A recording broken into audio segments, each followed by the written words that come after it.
Okay,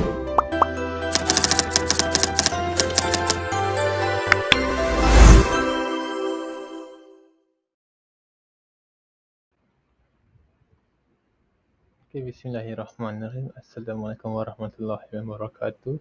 Di sini saya akan memulakan perbincangan analisa filem iaitu Three Idiots. Saya juga ingin mengupas hubungan yang erat antara etika dan peradaban berdasarkan filem komedi yang terkenal Three Idiots ini. Peradaban dan etika adalah satu konsep yang saling berhubung dan penting dalam mencipta masyarakat yang harmoni.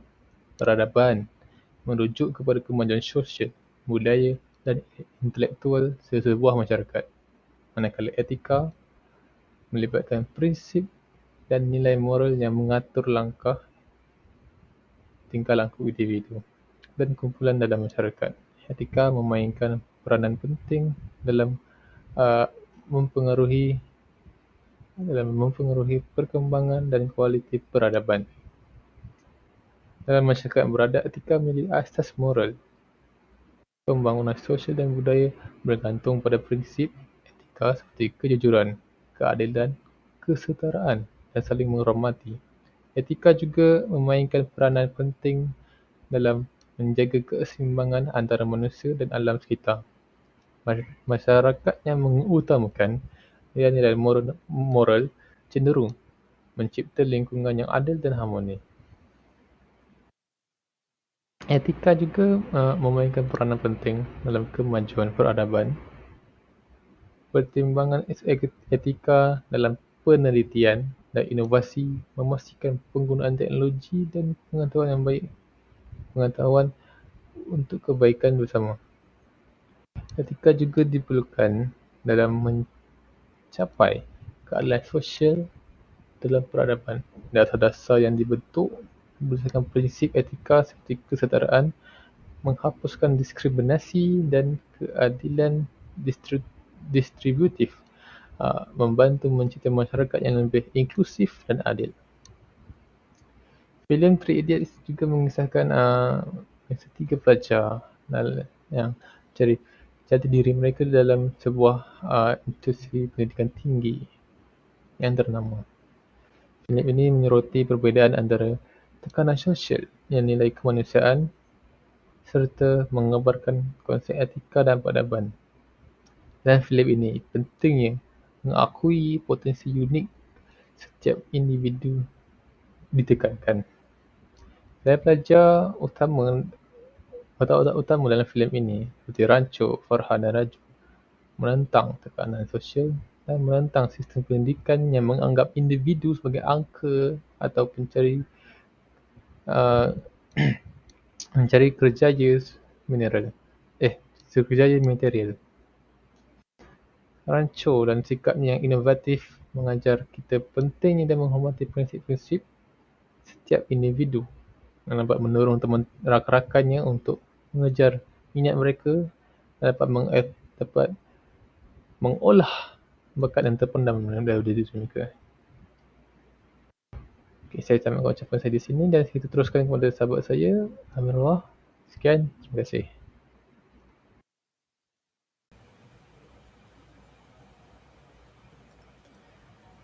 Terima kasih Saudara Razif atas pencerahan yang telah diberikan.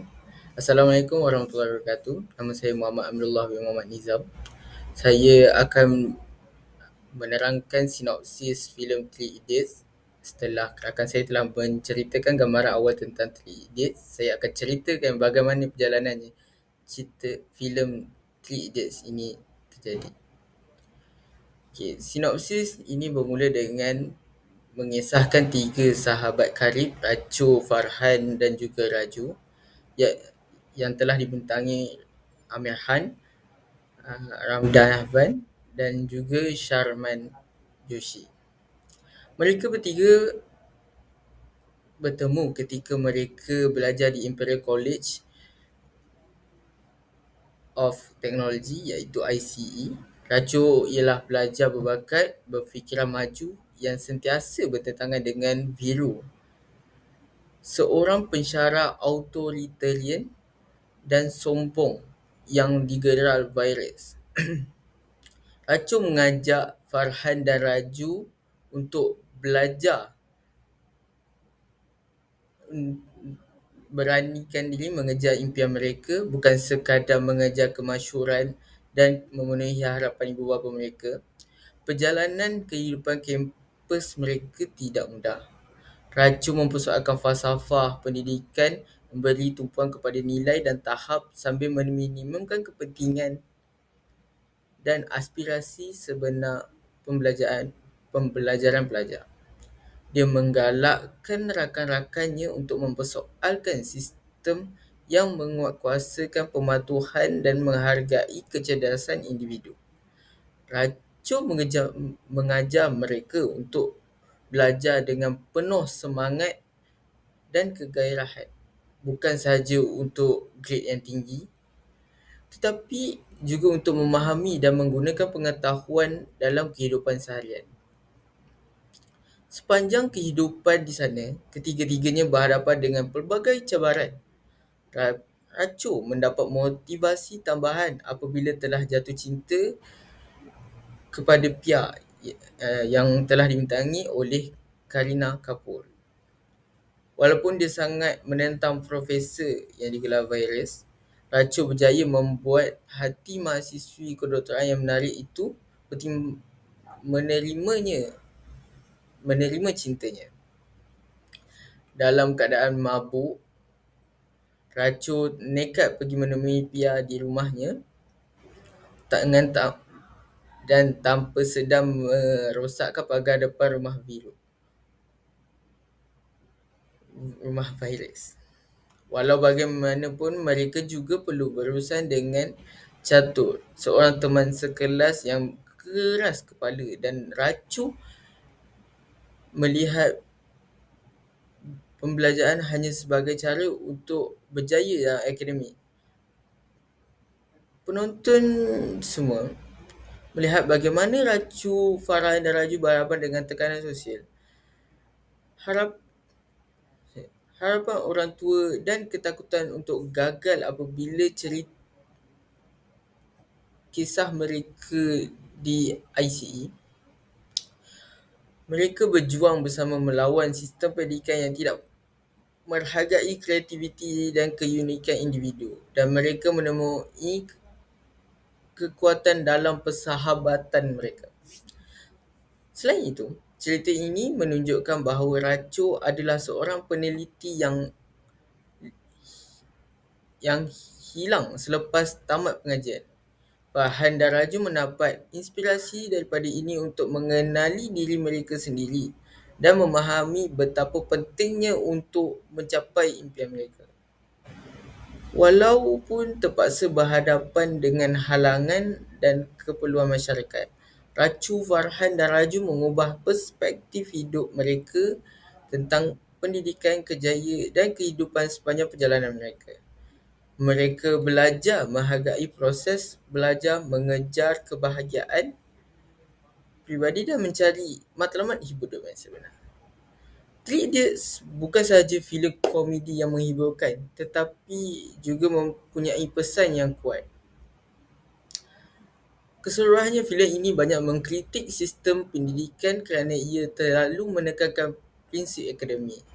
Sedangkan sistem pendidikan sepatutnya seimbang dari segi akademik dan juga sosial.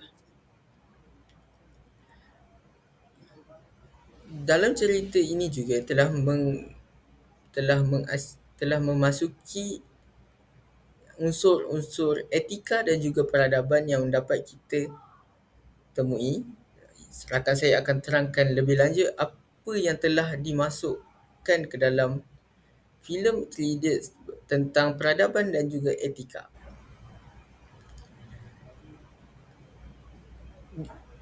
Sampai di sini saja saya punya penerangan berkenaan sinopsis filem Three Idiots. Saya akan serahkan topik seterusnya kepada rakan kerja saya, iaitu Zamir. Sekian, terima kasih. Assalamualaikum warahmatullahi wabarakatuh. Nama saya Muhammad Zamidat dan untuk bahagian ini saya akan bentangkan tentang konsep ideologi, pemikiran, etika dan budaya. Dalam bahagian ini saya akan cakap tentang dua perkara iaitu konsep free will dan utilitarianism. Mari kita lihat.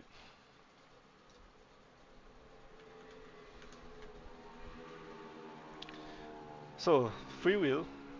Free will ni dikenali juga sebagai kehendak bebas. Dia adalah sebuah konsep falsafah yang menekankan kebolehan peribadi manusia dalam menentukan sesuatu perkara sama ada baik atau buruk dan tidak dipengaruhi oleh mana-mana pihak. Dalam Islam, konsep ini disebut sebagai qadariyah di mana manusia mempunyai kebebasan meskipun terbatas dalam kemahuan dan perbuatan. Secara dasarnya, free will ni dia berkisar tentang kebebasan manusia untuk menentukan hala tuju kehidupan mereka sendiri serta bebas dalam menilai etika dan moral kehidupan masing-masing. Dalam gambar di sebelah kanan, ini adalah tokoh yang penting berasal daripada barat. Nama dia adalah Immanuel Kant. Beliau merupakan seseorang yang sangat menekankan dalam konsep free will ni. So, dalam konsep ini, dia mengatakan bahawa manusia adalah makhluk yang rasional dan mampu menilai perkara yang murni atau sebaliknya. So, hal ini membezakan manusia antara manusia dengan binatang lah, iaitu dari segi kemampuan berfikir dan tingkah laku. Oleh yang demikian, setiap individu berhak menentukan sendiri sebuah kebenaran dan nilai-nilai kehidupan. Dalam kata-kata lain, kebenaran tidak bersifat mutlak, sebaliknya mengikut tafsiran setiap individu. So, ini adalah free will. Tapi, bagaimana dalam sudut agama pula? So, ikut ahli sunnah al-wal jamaah, ia meyakini bahawa manusia bebas dalam membuat sesuatu pilihan, tetapi kesudahannya ditentukan oleh Allah Subhanahu Wa Taala. So, jika pilihan tersebut bertetapan dengan kehendaknya Allah, insya-Allah akan dipermudahkan. Tapi kalau sebaliknya, dia akan disulitkannya. So, itu untuk free will. Mari kita lihat kepada utilitarianism. So, utilitarianism ni, ia bermaksud bermanfaat atau kegunaan dari bahasa Latin. Ni, menurut pandangan ini, baik atau buruknya sesuatu perbuatan itu ditentukan oleh jumlah manfaat yang boleh dihasilkan. Maksudnya, untuk konsep ni, tak kira lah apa action yang dibuat ataupun mungkin dianggap salah, tetapi kita mesti dapatkan manfaat yang paling banyak untuk semua orang. So, sebagai contoh, kalau ia memberi, ia akan tersinggung. Jika ia tersinggung atau merendahkan orang lain, maka perbuatan tersebut dianggap kurang etika. Contohnya dekat bawah ni, kalau kita tengok image di bawah ni, ada kereta api dan satu track mahala kepada seorang dan satu track kepada 4 orang, 5 orang. Kalau ikut prinsip moral, memang bersalah untuk membunuh orang. Tapi dalam perkara ini, kita mesti pilih satu choice. So, untuk choice yang membahagikan semua orang, obviously kena itulah directkan kepada kematian seseorang itu. So, itu adalah contoh utilitarianism. Itu saja daripada saya dan saya akan serahkan kepada next presenter. Terima kasih saudara Zameh atas penerangan yang mantap berkaitan dengan beberapa konsep etika yang penting untuk kita ketahui malahayati dalam pembelajaran kita ini. Jadi saya Muhammad Zarul Syahir bin Muhammad Nursiman atau lebih gemar dikenali sebagai Syahir akan mengalihkan perhatian anda semua kepada penerapan konsep-konsep berkenaan yang terdapat melalui perwatakan dan babak-babak yang ada di dalam filem Three Idiots.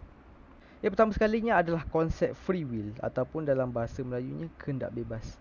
dia adalah satu babak bila mana rancu ataupun watak utama dalam cerita ini dia pada asalnya teruja bila pensyarah sedang mengajar di dalam kelas. Lalu pensyarah tu pun dalam nada yang pelik dan sedikit marah tanyalah apa yang dia suka sangat. Rancu pun jawab teruja sebab dapat belajar benda baru hari itu. Dan lepas tu pensyarah tu pun nak menduga dia tanyalah, sekarang berikan definisi mesin. Dia jawab, Rancu ni pun jawab dengan bersahaja dan berseluruh. Mesin itu sesuatu yang memudah cara atau menjimatkan masa. Misalnya bila panas kita perlukan kipas, maka kipas itu adalah mesin. Bila kita nak berhubung dengan orang yang jauh, kita menggunakan telefon, maka telefon itu ada jugalah mesin. Jadi segala benda yang berada di sekeliling kita ini adalah mesin. Termasuklah zip seluar juga adalah mesin. Jadi pensyarah ini bila dengar jawapan sedemikian, dia sedikit marah lah. Dia macam ingat dia ni mempermainkan dia ke atau apa. Dan kalau kata dalam peperiksaan sekalipun, takkanlah kita nak bagi jawapan yang sedemikian rupa. Jadi bila marah tu dia baling kapur dan semua orang pun gelak. Dan tiba-tiba ada satu watak pelajar contoh. Dia jawab yang mesin itu begini-begini persis ataupun sebiji macam dalam kamus. Pensyarah tu pun kagum dan bangga. Rancu pun macam persoalkan, maksud dia sama saja. Cuma penerangan yang Rancu berikan adalah lebih mudah untuk difahami. Tapi pensyarah tu tanya balik, kamu ni lebih pandai dari buku ke nak berkata sedemikian? Jadi berbalaslah antara pensyarah dan Rancu. Sampailah pensyarah tu betul-betul marah dan disuruh Rancu keluar. Jadi dengan sedihnya Rancu pun keluar dan dia patah balik. Tapi bila tanya balik, kenapa patah balik, Rancu pun bagi jawapan yang sangat panjang dan sukar untuk difahami. Bila ditanya semula apa yang dia ni cuba sampaikan, Rancu pun jawab bahawasanya dia tertinggal buku. Kat situ maka malulah pensyarah tersebut dan buktikan bahawasanya penjelasan yang ringkas dan mudah difahami adalah lebih baik berbanding penjelasan yang panjang dan mengikut buku semata-mata. Dan jadi dalam filem ini dan babak ini kita dapat lihat contoh besar teori etika free will yang dipamerkan oleh Rancu dalam membuktikan bahawa kebenaran itu bersifat mutlak dan kebenaran itu tidak bersifat mutlak dan dia mengikut kepada tafsiran itu individu masing-masing. Dan Rancu pun mempertahankan pandangan dia itu sehingga ke akhirnya. Tunjukkan yang setiap individu itu bebas dalam menentukan nilai atau kebenaran dalam hidupnya melalui tafsiran masing-masing. Jadi itu adalah konsep free will atau kehendak bebas. Dan untuk konsep seterusnya, konsep utilitarianism, saya akan serahkan kepada Asfah untuk memberikan penerangan dan contoh. Jadi saya Muhammad Asfah Burhan akan meneruskan untuk penerapan ideologi pemikiran etika dan budaya bagi poin utilitarianisme yang pertama. Rancu harus membantu menyambut kelahiran anak Mona, iaitu anak kepada Profesor Viru dengan bantuan rakan-rakannya di universiti. Hal ini berlaku kerana Mona, iaitu anak kepada Profesor Viru, tidak dapat untuk dikejarkan ke hospital kerana keadaan di sekitar universiti pada ketika itu sedang banjir dan ambulans tidak dapat untuk datang ke universiti kerana tersekat di dalam lalu lintas. Jadi, Rancu dan rakan-rakannya telah berusaha dengan sedaya upaya untuk membantu Mona untuk melahirkan anaknya di universiti. Dalam jam 2.25 minit 50 saat hingga ke jam 2.34 minit 35 saat, kita dapat lihat bahawa Rancu dan rakan-rakannya berusaha sedaya upaya untuk mencapai kegembiraan yang maksimum kepada semua pihak yang terlibat. Dan itu menunjukkan satu teori utilitarianisme. Untuk poin yang kedua, utilitarianisme, Profesor Viru telah menangguhkan graduasi Joy kerana dia gagal untuk menyiapkan projeknya pada masa yang sepatutnya.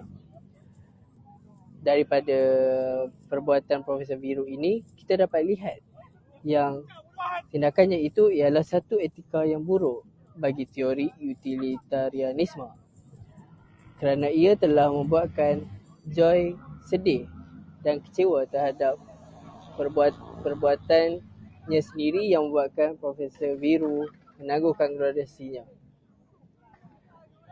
Teori etika buruk ini juga telah dapat dilihat sekali lagi.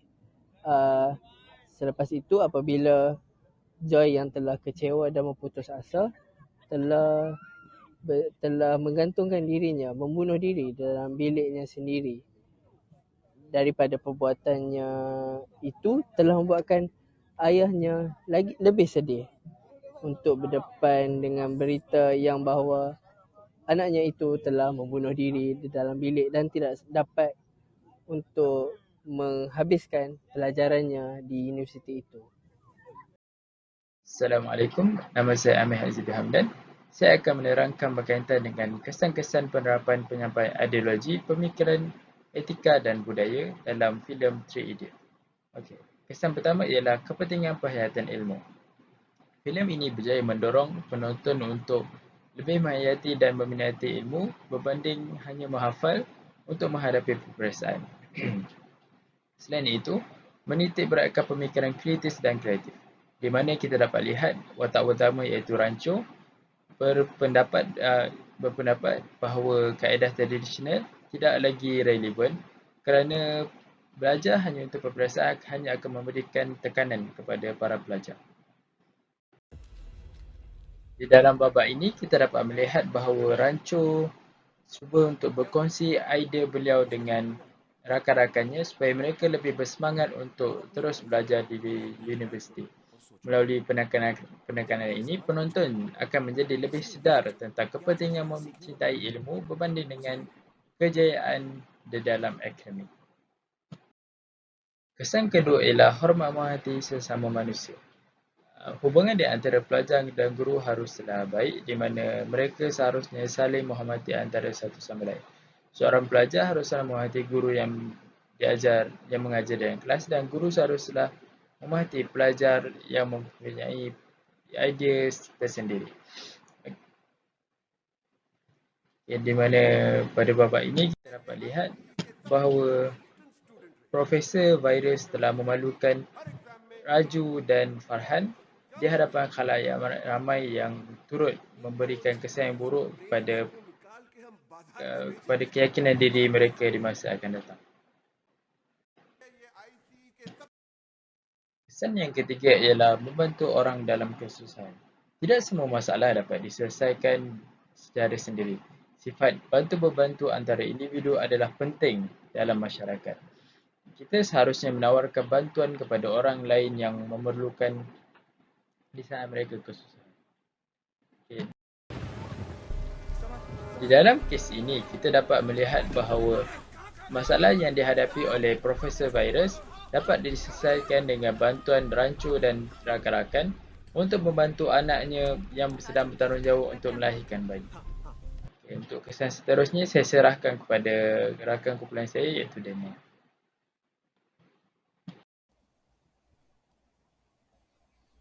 Assalamualaikum, nama saya Daniel. Antara kesan-kesan terakhir yang boleh dapati dalam movie ini adalah di mana tentang memiliki sifat toleransi.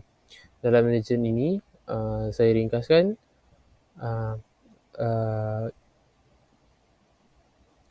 watak utama dan kawan-kawannya telah dibuang dari universiti oleh Profesor Viru.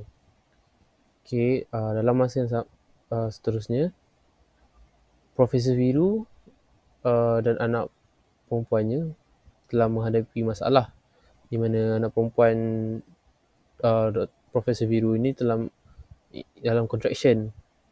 So, nak melahirkan anak dengan kawasan yang banjir dan blackout amatlah susah. Dan itu telah memberikan tekanan yang sangat tinggi kepada Profesor Viru.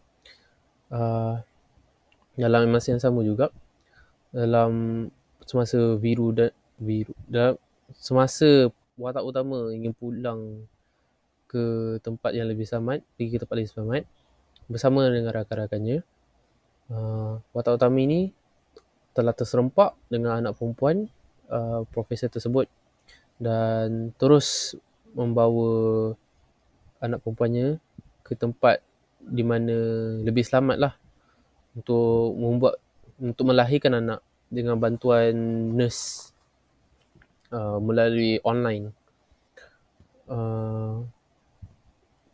Watak utama ini dengan kawan-kawannya telah berjaya melahirkan cucu Profesor Viru, dan Profesor Viru berterima kasih kepada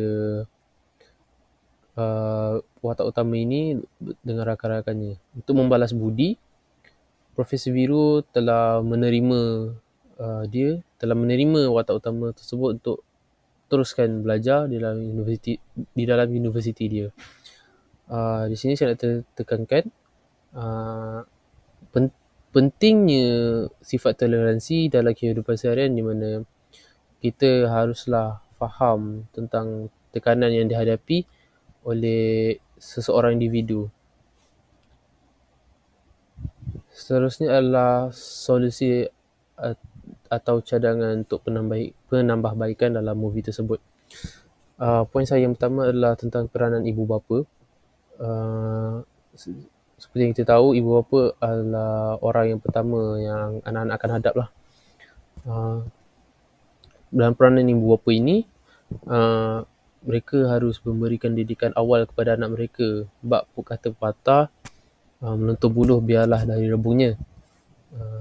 Apabila ibu bapa memberikan didikan awal kepada anak-anak mereka, maka mudahlah proses anak tu untuk menimba ilmu untuk ke peringkat yang lebih tinggi. Seperti sekolah, mula daripada sekolah tadika, sekolah rendah, sekolah menengah dan seterusnya peringkat universiti. Apabila memberikan didikan awal juga, ia akan membantu anak mereka untuk berfikir secara terbuka, dan dengan itu juga membantu meningkatkan daya fikir yang kreatif dan kritis.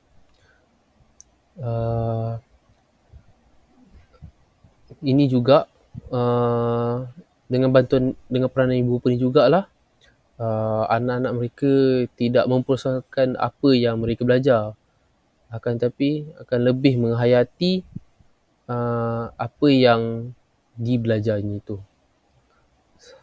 Yang terakhir adalah tentang sistem pendidikan yang lebih terbuka. Di dalam universiti, kita tahu pelajar banyak beragamnya masing-masing, dan ada yang pemikirannya yang amat pandai, ada juga yang kurang. Akan tetapi itu tidak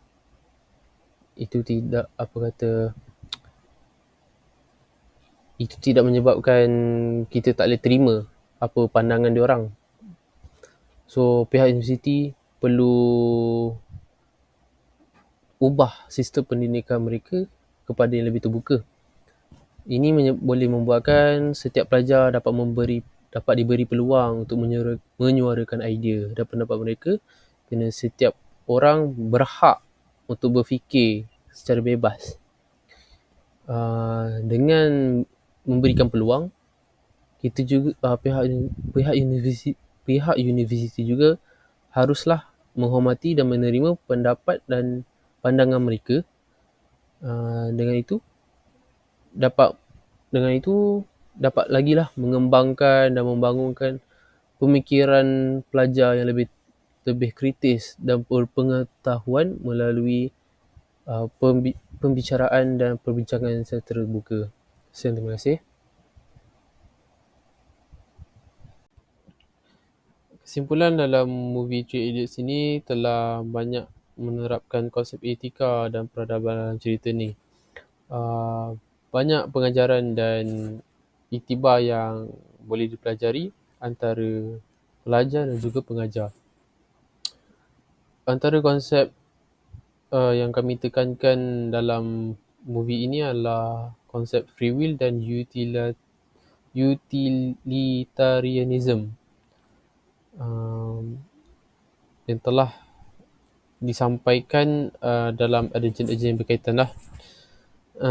Watak utama dalam movie ini iaitu Rancho telah banyak memberikan contoh yang baik dan inspirasi dengan pendiriannya yang kuat dalam menghayati ilmu. Ini boleh dijadikan contoh kepada pelajar-pelajar sekarang. Selain itu, filem ini juga telah menyampaikan pesanan yang baik dalam menceritakan filem ini, iaitu tentang menghormati antara satu sama lain, bantu-membantu, sifat toleransi dan sebagainya. Secara keseluruhan, movie ini memberikan contoh yang baik dan juga baik untuk ditonton oleh remaja-remaja sekarang, dan juga telah memaparkan konsep ideologi dan etika serta mengandungi pesanan-pesanan yang surat dan tersirat dalam movie ini, iaitu yang sungguh bermakna dan bererti. Sekian, terima kasih.